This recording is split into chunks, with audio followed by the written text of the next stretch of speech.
ជំរាបសួរបង បងក្រុមហ៊ុនទូរស័ព្ទបង បាទក្រុមហ៊ុនបងជាក្រុមហ៊ុនទូរស័ព្ទបងណា ខ្ញុំចង់សួរមួយបង បាទអាចសួរបាន ថ្ងៃមុនខ្ញុំបញ្ចូលមរៀលទៅអត់បង បាទត្រូវបងបានមកជុំរៀលបង ហើយខ្ញុំដូរបាន300ជាងហ្នឹងបង បាទ$1ដូរបាន$300ជាងគឺត្រឹមត្រូវ ខ្ញុំសុំដក50រៀលចាយសិនបានអត់បង អត់បានទេបងមូលហេតុអីដែរបង នៅពងដាច់បាយហ៎បង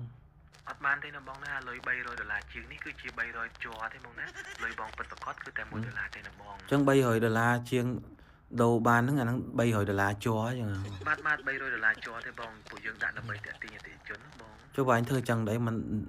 បញ្ចូលមរៀលដឹងមរៀលមកទៅចាំបាច់ដូរ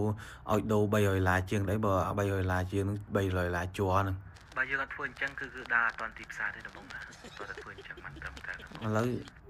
បើអាចអានេះគ្រោះឲ្យខ្ញុំដក50រៀលចាយបងខ្ញុំឥឡូវពងបាក់ខ្លួនហ្នឹងណាបងចិត្តងាប់ទេបង បងចិត្តងាប់បងចិត្តងាប់បងអាចប្រើប្រាស់គម្រោងបងមួយទៀតបានណាបងណាគម្រោងបង គម្រោងមួយទៀតអី គឺគម្រោងធានារ៉ាប់រងអាយុជីវិតណា នេះរ៉ាប់រងអាយុជីវិត បាទគឺជាគម្រោងធានារ៉ាប់រងអាយុជីវិតពេលដែលបងងាប់ទៅគឺបងអាចដកលុយហ្នឹងមកប្រើការបានណាបងណា អូពេលទៅងាប់ទៅយើងអាចដកលុយយើងមកប្រើការបានបងណា បាទបងអាចមកប្រើ ហើយទៅប្រើការមិនបើបងងាប់បាត់ឯហ្នឹង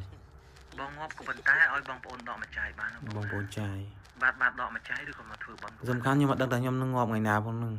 បងអត់ដឹងបងអាចដាក់ថ្ងៃបានណាបងណា ចុះបើ50 60ឆ្នាំទៀតបើខ្ញុំងាប់មិនទៅបងកាត់ខ្ញុំមួយខែប្រហែលសរុបមើលប្រហែលទៅ បាទក៏ប៉ុន្តែវាជាលុយរបស់បងទេបងណាគឺជាលុយរបស់បងទេក្រុមហ៊ុនអត់បានយកទៅណាទេបងណាបងអាចយកប្រើប្រាស់បានថែមទាំងបានការប្រាក់គុណនឹង3ទៀតណាបងណាបងអាចប្រើប្រាស់បានតាមចិត្ត ចុះប៉ា10 20ឆ្នាំទៀតក្រុមហ៊ុនទូរស័ព្ទបងអាលីខ្សលបន្តខ្ញុំទៅទាលុយពីណាបង អត់តលេទេណាបងណាឲ្យតែក្រុមហ៊ុនកាត់លុយអតិថិជនបានច្រើនគឺអត់ទៅណាទេ ខ្ញុំខ្លាចតែធានារ៉ាប់រងអាយុជីវិតធានារ៉ាប់រងទៅអាយុជីវិតជាប់ទៀតបង អត់ជាប់ទេណាបងណាអត់ជាប់ទេដោយសារតែបញ្ជាក់ចេញពីអាចារ្យភ្លុកច្បាស់លាស់ណាបងណាបងមានចាប់ណាបារម្ភបង អត់ទេបងខ្ញុំអត់មានចំណាប់អារម្មណ៍ទេបងណាបាទបាត់ឲ្យដកចាយក៏អត់ទេបងគុំតប៉ែ បាទអរគុណជំរាបលា